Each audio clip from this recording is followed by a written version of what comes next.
In the chill blackness of space, legends of an outlaw fleet stir fear in the hearts of great empires.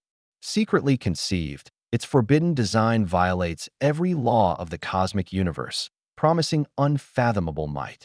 A single spark shatters the old order, releasing chaos, and a new era is birthed from humanity's bold creation. Now, in a galaxy where power is a matter of control over technology and the secrets of forbidden innovation, the warship's very existence defied every proclamation handed down from ancient empires. Its design became a fossil of an epoch in which humanity tried to transcend the bounds of human knowledge. In secret workshops cloaked in secrecy, a makeshift team of rogue engineers, scientists, and strategists did the unthinkable. They vowed to bring to life what was thought too dangerous to exist. They labored in their own silos, held together by a belief that the existing order was rotten to the core and that real progress required a revolution, even if it meant violating one rule after another that tried to keep them in check. News of this banished creation passed through clandestine channels and crossed through rebel circles, unfolded like fire. In a way, this ship was not just a means of transport, but a statement against a system that had ruled a galaxy by fear and regulation for too long. Its structure had seamlessly melded the dynamics of quantum physics and engineering artistry, and it was running on an unprecedented energy source that extracted energy directly from the continuum of space-time. The ship's clean lines and disconcerting agility were the physical encapsulation of humanity's indomitable drive, and within its hull were not just weapons of advanced manufacture and defensive energy screens, but the aspirations of a species now confined to the outer fringes of interstellar politics. When the unlicensed ship reared into view in a dangerous sector of contested space, an area known for its whirling alliances and bloody wars, the empires in charge of that region laughed. Alien commanders who had long looked down on what they thought of as the inferior technology of humanity dismissed it as a rogue or perhaps a desperate maneuver of a smuggler's vessel. From a safe distance, they looked at the warship with disdain, sure that their own forces had the technological advantage to easily crush any minor threat. It wasn't until the warship activated its systems that its true nature was revealed, with a pulsating energy field filling the shape of the warship and weapon arrays humming with an energy that bent conventional laws of physics. The engineers who had built it, hidden behind light years of distance in colonies and research bases, watched with awe as their secret project manifested in analog. For them, every light that flickered on, every roar of power, and every change of course of the ship were the result of many sleepless nights in small labs, solving the arcane equations that proclaim you could revolutionize warfare. They were motivated by a double-edged sword of desperation and hope as they wanted to liberate humankind from galactic enslavement, and their scientific breakthrough would undoubtedly lead to a radical change of the status quo, with a generation of interstellar societies flourishing together. In the euphoria and the fear, the human spirit inside the warship burned with an almost sentient resolve. The crew was a meld of battle-proven veterans and brilliant, recursive outside-the-box thinkers who understood that they were not merely a gaggle of pilots and repair technicians, but the spearhead of a revolution ready to upend millennia of cosmic oppression. Their absence of speech was only broken by the warbling of sophisticated machines and the hushed whispers of tactical plans as they geared up for the coming engagement. Every single crew member had the weight of the knowledge that should anyone discover the existence of the warship before it was ready to fight, it could trigger a war far outside their purview, a total, all-out war that would plunge entire worlds into chaos. It was a living riddle, moving through the contested corridors of space. For some it was an aberration, a glitch within the ordered matrix of power that could be debarked if need be.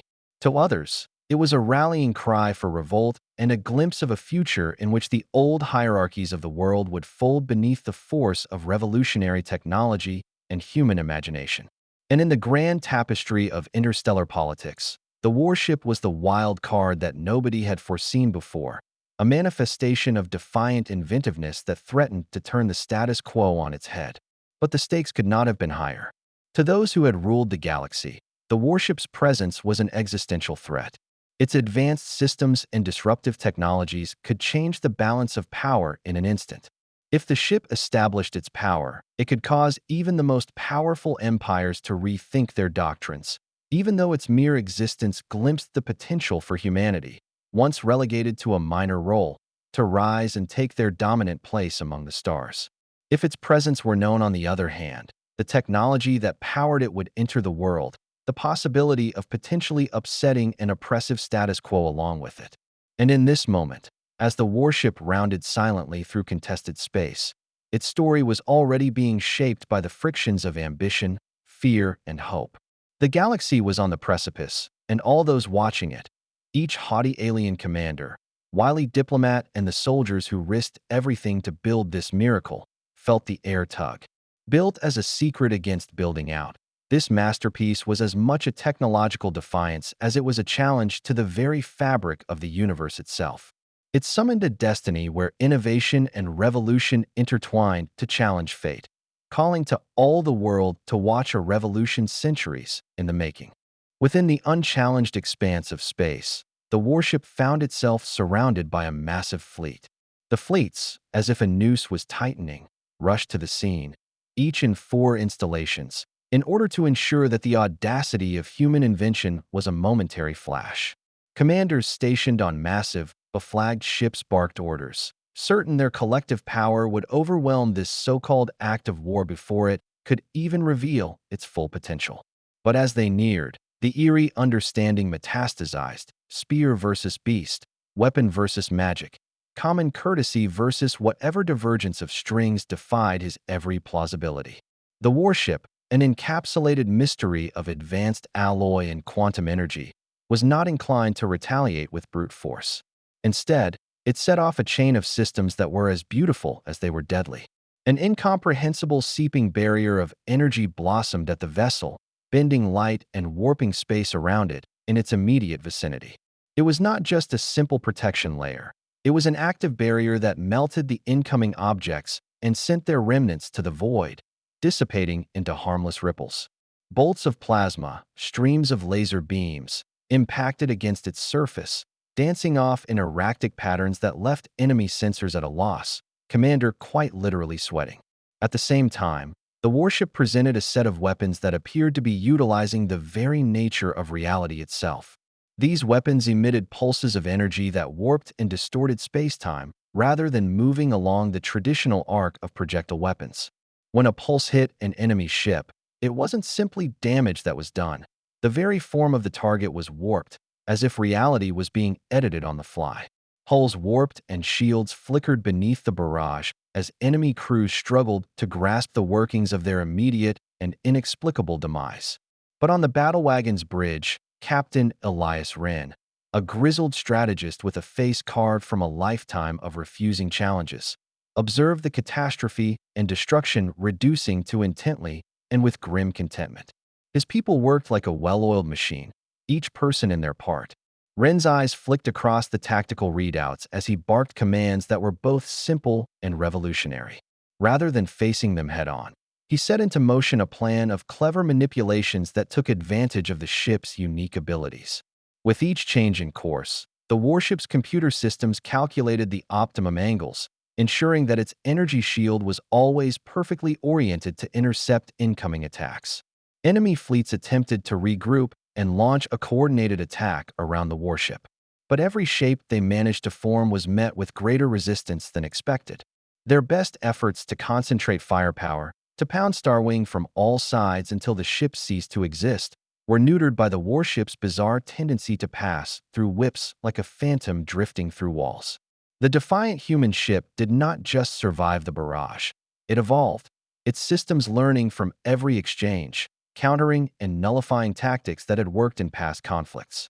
The alien officers, so accustomed to military superiority for centuries, began to question their techniques. When an enemy flagship homed in on the warship with a hail of guided missiles, the ship took dramatic maneuvers, suddenly veering off its trajectory in one such episode. These missiles, which were aimed at a predictable trajectory, veered off course and detonated harmlessly against the empty shell of space. In their stead, the warship's own countermeasures, a swarm of miniature drones and energy disruptors, poured out, deafeningly neutralizing the threat with clinical precision. And they had.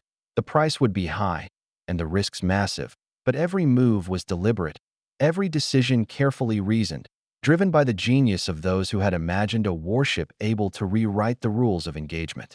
The air around them sang in agony, colors blooming vivid with the violence of their act.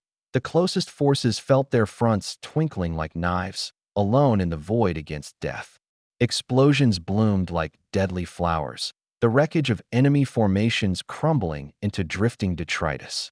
Whatever the alien fleets did, the warship would counter with an innovation that made it ineffective. Even the fundamental forces of the universe warped themselves in reverence of its dark machinations, transforming the realm into a war zone between black holes and stars, light and shadow, artifice and artistry in an unending expression of creation through annihilation. In this maelstrom of calamity, the unwavering stance of the warship generated waves of trepidation in the ranks of the enemy. This was not merely a machine of war. It was a symbol of a revolution in strategy and technology. The battle had become way much more than a mere clash between armies. It was a challenge to the boundaries of established military doctrine, a warfare in which centuries of strategical understanding of influence and coercion were being obliterated by the unqualified, chaotic potential of human creativity.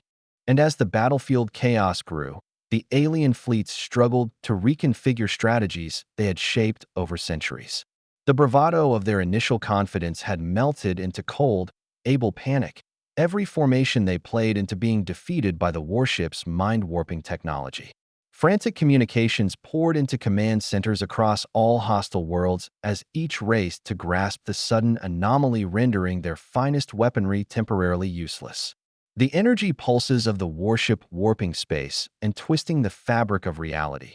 Countermeasures built to employ rules of physics familiar to its creators became useless, and the alien commanders were left without something they could call upon from experience. Amidst this bedlam, a chief admiral in the Zolar Dominion, a regime known for its ironclad military structure and technological superiority, rallied his fleet over a secret channel. His trademark calm and authoritative voice quivered with disbelief. "What is this phenomenon in the cosmos?" he barked, as his monitors flashed information that violated every known law of physics. News came from all directions, squadrons torn apart by unforeseen entropic distortions, flagship formations scattered like dust in the wind as their attack formations lost cohesion, entire formations caught in a gravity well that was not there an instant before. Behind enemy lines, commanders conducted a series of desperate gambits. Some launched dangerous, ill-timed electromagnetic counteroffensives, seeking to shut down the warship's energy matrix, and others used a haphazard and scattershot barrage of firepower intended to saturate its defenses. None of these actions hit pay dirt. Instead, the warship soaked up the attacks like a sponge, its adaptive systems reconfiguring in real time to counter each fresh threat. They were methodical, but now they were also overwhelmed by a flood of innovation their rigid doctrines had failed to anticipate. In the meantime, stories of the warship's miraculous feats filtered out of the immediate combat theaters. Throughout the galaxy, factions that had long derided the abilities of humanity were forced to reevaluate their positions. In distant war rooms, tactical analysts scanned intercepted messages and understood that this ship was appending the very rules of engagement. From the outer rimes of Orion Cluster to the core worlds of the Centauri Alliance, worried whispers turned into urgent missives. Humanity had achieved the impossible, and the warship that should never have existed had overturned the balance of war. The psychological effect of the alien fleets was far more from that. Battle-hardened warriors, who long took part in engagement after engagement with unwavering confidence, now doubted the invincibility of their armadas. Confidence morphed into fear, then fear into desperation, as one after another new effort to isolate and destroy the warship ended in catastrophic failure. Every defensive perimeter shattered, all heavy cruisers slaughtered under the motivated opposing force of a technology that iterated the sheer physics of reality. Even the dreadnoughts, the most dominant structure of the alien empires and a testament to their brutal strength, had lost their function and now drifted as corpses with all the colors of a crumbling system. Within the warship, the crew kept its composure. Their training, forged in silence and in the crucible of rebellion, had equipped them to seamlessly pivot to the unexpected. Captain Elias Wren observed the devastation playing out with a cool pragmatism. Each order he gave was a calculated movement, crafted not simply to endure the battering, but to grind down the enemy's will to fight. His lieutenant, Mara Vex, coordinated rapid-fire communications with aligned outposts, warning them against more escalations from their side, begging them to show restraint in response to the enemy's furious stratagems. Over on the enemy side, efforts to recover the situation only made the crisis worse. Formations that attempted to bear down on the warship were shattered by mysterious surges of energy.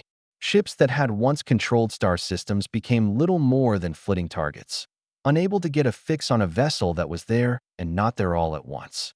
Frantic plans melted into frenzied withdrawals, and commands were trumped by the sheer surprise of an enemy that broke every known rule of war. As much as the alien command structure disintegrated, one thought still remained: hope that somehow, somewhere, in the ashes of arrogance they could come together and fight the threat. But each new tactical adjustment was met by a countermeasure that outsmarted their calculations, and the immeasurable impact of its every move rippled through enemy formations, reinforcing a brutal fact. This wasn't merely a conflict over territory and dominance. It was an existential threat to the order of the galaxy itself. The cosmos must be holding its breath as the defenders desperately attempt to reclaim the tide of battle from the enemy fleets. The fabric of space trembled at the near weight of this unparalleled conflict, as technological audacity crashed against the martial power of feudal civilizations. It was a vessel of forbidden science and unyielding determination raised to the stars, a manifestation of the human spirit that defied not only the might of arms, but the very hammer of the minds of a once unbreakable adversary. Amid swirling mayhem with enemy formations melting away, overwatching strategic defenses shattering into fray, the warship conducted its decisive counteroffensive, a tour de force of ruthless genius, making its superiority perfectly, patently obvious. Each move, every release of quantum energy, was a show of force by the audacity of humanity and its secretive architects. Teaming up, these small, unique ships tore through hulls like paper, shredding ships as they continued their advance. In the hands of Captain Elias Wren, this infernal behemoth became nothing less than a conductor of destruction, orchestrating havoc with an unerring hand. His hardened eyes, accustomed to years in the shadows and in the line of fire, traced mostly empty tactical displays as what remained of foe flotillas were blown away to churning maelstrom of scattered ashes and deflated eggs. The warship's advanced systems, its energy shields glimmering eerily and its weapon arrays remitting pulses which reshaped space itself, now were tools of a measured, surgical strike. But one by one, the enemy vessels that had once stood tall as emblems of omnipotent strength were turned to smoldering wrecks in what felt like an artful, almost balletic show of strength. The initial target was a flagship from the Zoller Dominion, famed for its massive size and once invulnerable defenses. As the warship locked on, its systems started a rapid-fire sequence that thwarted the Dominion's gravitational stabilizers. Detonation ripples washed around the great ship's structure as it broke apart in a thunderclap bright enough to be seen from the surface of Demoros, a testament to the warship's ability to obliterate even the most resilient bastions of alien hegemony. This first success sent enemy ranks into disarray, sending generals who had depended for centuries on tried and true tactics into a frenzy. They were observing firsthand the collapse of an order that had dominated interstellar warfare for millennia. At the same time, the warship took aim at a group of enemy fighters who had brashly dove in a final charge to save their disintegrating flanks. Each aimed shot from its reality-bending guns took out not just the immediate threat, but sent waves through the space-time continuum that reverberated through the synchronized onslaught that the alien fleets excelled at. In the midst of this orchestrated carnage, Captain Wren's cool, each word crafted and delivered mindfully voice sliced through the roar of battle, issuing orders that were both simple and revolutionizing. Every order, a resonant pulse toward an ultimate victory to rekindle the cosmic balance of power. Desperate to save what was left of their once dominant fleets, the foe made a last, coordinated push to tip the balance of combat. Massive carriers, armed to the teeth and first on the scene, gathered near the warship's location in a posturing show of force. But just as the warship entered target range, a hidden cache revealed itself, a network of portable quantum disruptors activated around the ship's hull. These disruptors unleashed cascading waves of energy whose frequencies were specifically tuned to jam enemy targeting systems. The new carriers entered into an electromagnetic distortion bubble that blunted all their weapons and shattered their formation into scores of clusters of powerless metal and flickering sparks. The confrontation of the warship with these desperate last stands was as much a contest of will as of technology. Each calculated strike served to disband not just the enemy's formations, but also to strip away the psychological pants of the enemy. The once gleaming fleets, experts in centuries of military doctrine, had then been forced to cringe and look to the heavens in terror as the warship continued its inexorable advance. Each ship that sank was a triumphal counterpart. The old order, with its rigid hierarchies and antiquated strategies, was giving way before the raw force of human ingenuity. Drained from the blood of Leviathans and Titan battlecruisers, a smell of pervasive change began to engulf the battlefield. Decades of power and influence crumbled at a single act of defiance, and the galactic rulers who had long held their dominion though fear and tradition despaired. News transmissions, captured by Allied networks, shared images of the warship's triumphant path of destruction, images that would soon light the fires of revolution across dozens of star systems. Truth is the courage of one idea made real, writ large on a human canvas, could change a world, alien or otherwise, in the minds of those who wrote humanity off as a dynamic and evolving presence. That possibility can be remapped and rethought. Within the confines of the warship, beside the steady whir of advanced machinery and the precise cadence of tactical vigilance, the crew afforded themselves a brief pause for contemplation. Their hearts hardened through infinite trials and emboldened by the knowledge of purpose of their mission beat in sync to the pulsation of their ship. They did not just take part in a battle. They found themselves at the forefront of a new age, where the time-honored rules do not work anymore, and hope as well as defiance is the new trend. In that pivotal moment, as foe after foe fell to the warship's calculated savagery, the message was clear: humanity was no longer a minor player in the cosmic arena. From forbidden conception, through a secretive pregnancy that straddled the gestation era of the UN and beyond, the warship had effectively won the battle.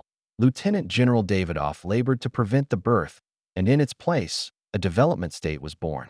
Its antagonistic victory declared that the future belonged to those who dared to ask why things had to be one way or another, and that those who dared to ask would, finally, have their eminently human minds worthy of answering the call of the cosmic at long foreseeable last. And as the dying embers of enemy fleets fled into the cosmic void, the echoes of the warship's stunning triumph began to take hold on the battlefield. We do not slay dragons, and the joy at the end of the world was not one of military victory, but one I felt in the very core of my crew's being and in the hearts of the people. Captain Elias Wren stared from the bridge of the United World's flagship, the vessel itself all too familiar with the traits of victory wrought from a long war of attrition, his face a mask of elation and dawning comprehension. He understood that although they had won the battle, the real fight was just starting. To make this moment a permanent paradigm shift, a legacy for humanity and the galaxy to come. The warship was blank and silent, relief and ruminations mixed through the corridors. The engineers shared looks of both wonder and cautious hope. This had been made possibly by their relentless pursuit of forbidden science. They had defied nature herself, and not only that, they had slain the eternal tyranny of Newton and Aristotle, kickstarting a revolution's dawn that would alter the fate of millions. The crew, battle-worn and yet re-energized with the feel of victory, all stood closer together. They had endured the crucible of war and came forth as the cutting edge of a time when the province of the feasible was the handiwork of mankind. News of the warship's victory spread throughout the galaxy like a shockwave, setting off a transformation that was as cultural as military. In once cosmopolitan worlds, voices long muffled by the tyranny of established powers broke into unison. Protests and celebrations broke out across star systems paralyzed by fear and hopelessness for centuries. The message was clear. The old empires were fat with failing hierarchies and fading dogmas, and they were now fitted more comfortably in the past than the present. The ship had become emblematic of the rebellion, emblematic of the revolt, emblematic of the dream. All of the possibility of what could happen when you threw the spark of rebellion and set it ablaze with the fire of being creative and innovative. For the alien overlords, the defeat was a crippling one. Their well-established control systems based on ideology and force fell apart under the unforeseen onslaught of an enemy they had previously deemed irrelevant. Their councils were left shocked and reeling as the implications smacked them in the face. Humankind, so long dismissed and underestimated, had not only refused to bow to the dictates of cosmic law, but had upended them in the process. But within smoke-filled boardrooms of glimmering star fortresses and the starlit chambers of interstellar power brokers, a consensus had begun to form that the balance was starting to shift permanently. Now these great empires had to contend with a future in which their supremacy was no longer assured. Captain Wren's voice, steady and unwavering, pierced through the haze of disbelief and despair threading through the enemy's ranks. This was not just a message to his own crew, however, an internal pep talk. Today, we have proven that the strength of our spirit and the ingenuity of our kind can defy even the oldest laws of power. No, once more, he was speaking to the hundreds of millions of eyes, ears and minds listening and looking out there, in the infinite fabric of the cosmos beyond. We come here not as conquerors, but as pioneers of a new dawn, a dawn when the light of freedom, creativity, and determination to break boundaries will guide our way. His message, sent through secure channels, reverberated through the galaxy, sparking hope where there had been none. For all who had questioned humanity's potential, the warship's resounding triumph was a spur to self-examination and renewal. Across different species and cultures, questions surfaced. How could a single ship, built in secrecy and defiance, change the course of interstellar politics so dramatically? Battle records were studied by scholars and tacticians alike, throwing themselves on both the tactical genius and adaptive technical wizardry that had made the enemy's strategies outdated. For military academies and research institutions, previously shackled by the austere doctrines of yore, to adopt the dazzling new theories of war inspired by the boldness of this unprecedented triumph. The emotional payoff was not limited just to the battlefield. In the core of mankind, the triumph of the battleship was an individual and social exemption. For many at the time, it was affirmation that the walls and obstacles put up by oppressive regimes could be torn down by willpower and some ingenuity. Its cadre of service-ready personnel and reserve volunteers could finally break the centuries-old cycle of oppression and appeasement that had griped the galaxy and redeem so many generations lost to history, and families and communities from all walks of life, finally freed from serfdom and bonded by allegiance to a common cause, were inspired to serve as part of something greater than themselves. This was not just a military victory. This was a cultural revival, a reclaiming of identity and purpose. Amid the festivities and the calculations from thrones of empire in ruin, this behemoth exuded something akin to sentience, a corporeal testament to the triumph of spirit over 6 legs and an iron will. Its systems, humming with residual energy from the Titanic battle, became a monument to both the toll and the promise of rebellion. It was a reminder that the ship had ceased to be merely a tool of war, but rather a statement that the spirit of a people who refused to have limited by the dictates of history. But even after the dust of battle had settled, uncertainty hung over the former Taliban stronghold. The future was unknown, and the road ahead offered fresh challenges along unpredictable battles. The galaxy, irrevocably changed by what had occurred, now stood on the brink of a new age, one of change and disassembly. Yet amid those upheavals there also lay limitless possibility, the opportunity for anyone bold enough to confront uncertainty to carve out an enlightened, just future. The win, as dramatic as it was decisive, had forever changed the cosmic balance. It had delivered a clear message to all those who still clung to the remnants of power. The days of unchallenged authority were at an end. Instead, a new story was being written, one not scribed by the few that had for so long been in charge, but by a shared commitment to the idea of a better tomorrow. And in the eerie hush that follows the storm of cosmic battle, a new reality had settled across the galaxy, both unsettling and awe-inspiring. The great powers of the cosmos, masters of their own fates, now saw their future falter at the boot of the prescribed warship's molten boot. After its decisive victory, the old empires no longer had the protection of a long-held illusion of invincibility. The ocular monarch's heavenly raison d'etre, their magnificent orbital venues, their Victorian war rooms, even their medieval scepters, were mere props in a game whose rules had changed in an instant. On planets that had known only the cold hand of tyranny, citizens stepped out of the shadows, wary but hopeful.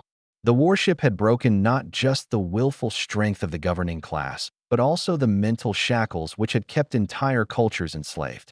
Communities congregated across squares and vibrant shipyards, their words a mixture of relief and hope as they considered the prospects of a new regime.